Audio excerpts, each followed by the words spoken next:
नमस्कार साथियों, आप सभी का केसी सामोता यूट्यूब चैनल पर स्वागत है। आज के इस व्याख्यान में मैं आपके लिए लेकर आया हूँ बहुत ही खूबसूरत और रोमांचकारी और प्रेरणास्पद आत्मकथा जो लिखी गई है आईएएस अधिकारी रामेश्वर सिंह के द्वारा।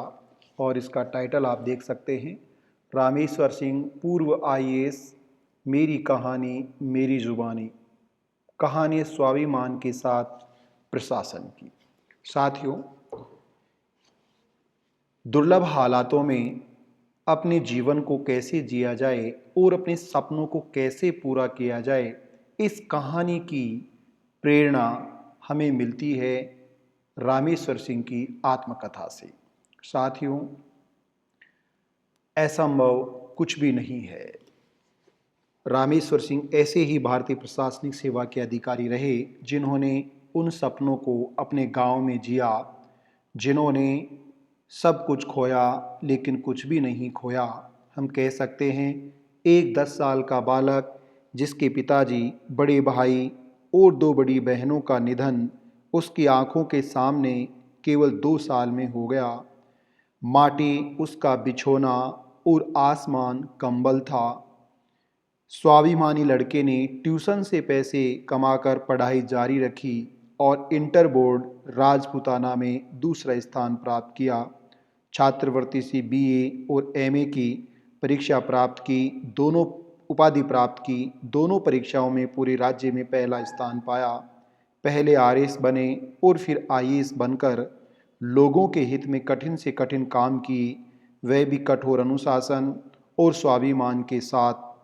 उसके शब्दकोश में भय और असंभव शब्द नहीं है। जब इस कहानी से दर्द और हादसों से हताश और निराश लोगों को प्रेरणा मिलती है, ये कहानी उन बच्चों के सपनों में सहायक हो सकती है जो गरीबी और अभाव से जूझ रहे हो। स्वाभिमान के साथ सफल नौकरी करने की चाहत रखने वाले लोगों को ये रास्ता दिखाती है। ये कहानी है एक ऐसे ही शख्स की जिसका नाम है रामेश्वर सिंह। साथियों, इनके द्वारा कठिन हालातों में न केवल आरएस परीक्षा उत्तीर्ण की गई, अपितु वे आगे चलकर आईएएस अधिकारी भी बने। उनका जो जीवन था उसके अभाव और त्रासदी की बाल्यकाल से हम समझ सकते हैं, जैसा उन्होंने अपनी इस आत्मकथा में लिखा है। मेरा जन्म 31 जुलाई 1929 को राजस्थान के झुंझुनू जिले के भोजासर गांव में हुआ।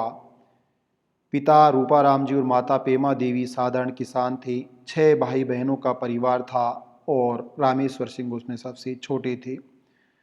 हमारे घर की दीवारें चिकनी मिट्टी के गारे से बनी थी। एक बड़ा लकड़ी का खंभा बीच में लगाकर कूचे की छान बनी थी। आगे एक पोली थी और एक छोटी चिकनी मिट्टी कोठरी ओबरा बनी हुई थी। पोली के साथ ही ऊँटनी, टोरडा, टोरडी, ऊँटनी के बच्चे व अन्य पशु बांधते थे। बीच में धुएं से भरी काली दीवारों वाली कोठरी थी जहाँ खाना बनाते थे तथा जरूरत की सारी चीजें रखते थे। साथियों, आईएएस अधिकारी रामेश्वर सिंह लिखते हैं, गर्मियों की रातों में बाहर मिट्टी में जहाँ ऊँटनी बनती थी, हम सब उसके बगल में लाइन से मिट्टी पर सो जाते थे।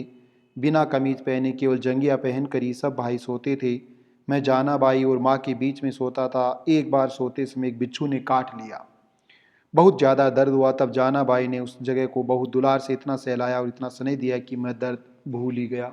ऐसा था बहन का प्यार, सहानुभूति, जिसे आज मैं बहुत स्नेह से याद करता हूँ।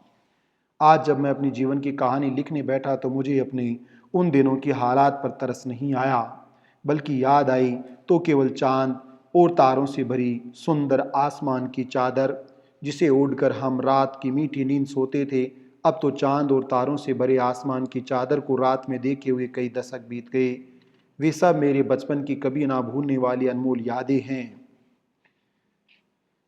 साथियों, गांव के स्कूल में उन्होंने अपनी पढ़ाई पूरी की और बेहद कठिन हालातों में अपना जीवन जिया, लेकिन उसके बाद भी उन्होंने अपने सपनों को पूरा किया।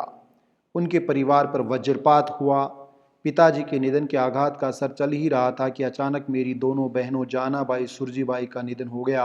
उन दिनों गाँव कस्बों में ना तो चिकित्सक थे, ना ही इलाज के पैसे थे और ना ही बड़े शहरों के डॉक्टरों तक पहुंचने के साधन। कुछ महीने बाद टाइफाइड से हनुमान भाई का भी निधन हो गया। उस समय वे घर के मालिक थे। साथियों, हम देख सकते हैं कि किस तरह से 2 साल के हालात में रामेश्वर सिंह के पिताजी का देहांत हो गया, 2 बड़ी बहनों का देहांत हो गया और 2 बहनों के साथ एक बड़े भाई का भी देहांत हो गया। उनका जीवन अंधकार में समा गया, अंधकार की आगोश में समा गया। लेकिन इसके बाद भी मीलों का सफ़र तय करके आईएएस रामेश्वर सिंह ने अपने मुकाम को हासिल किया। साथियों, न केवल उन्होंने पढ़ाई में रुचि रखी, अपितु कठिन हालातों का भी हमेशा सामना किया और जीवन भर नौकरी करते हुए भी उन तमाम लोगों की मदद की जो उनके ही जैसे दुर्लभ हालातों में जीवन यापन कर रहे थे। साथियों, वे लिखते हैं कि उनकी जो ताकत है वो है समय की पाबंदी, जो हमें आज के चकाचौंध के इस दौर में जो सबसे ज़्यादा इस समय भारत में आईएएस और आरएएस बनने की होड़ लगी हुई है, तमाम तरह की सुख सुविधाएं होने के बावजूद भी अपने सपनों को पूरा नहीं कर पाते, उन लोगों के लिए ये कहानी एक प्रेरणा है।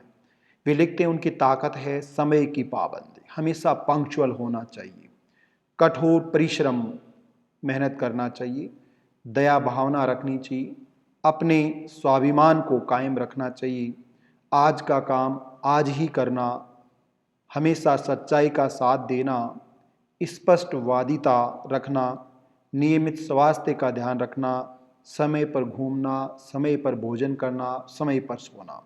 प्रशासन में होते हुए भी उन्होंने अपनी ताकत को हमेशा बरकरार रखा।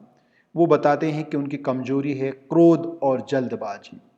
सबसे बड़ी खुशी बीए में गोल्ड मेडल मिलना, सबसे बड़ा दुख पिताजी और 2 बहनों के निधन के बाद बड़े भाई जो संभालने वाले थे हनुमान भाई का देहांत होना, और सबसे बड़ा अफसोस बड़ी उम्र लिखवाने से आईएएस की उस समय परीक्षा देने से वंचित रहे, आरएएस पदाधिकारी बने और पदोन्नति प्राप्त कर आईएएस बने। श्री गंगानगर और बांसवाड़ा में जिलाधीश के पद पर भी ये कार्यरत रहे।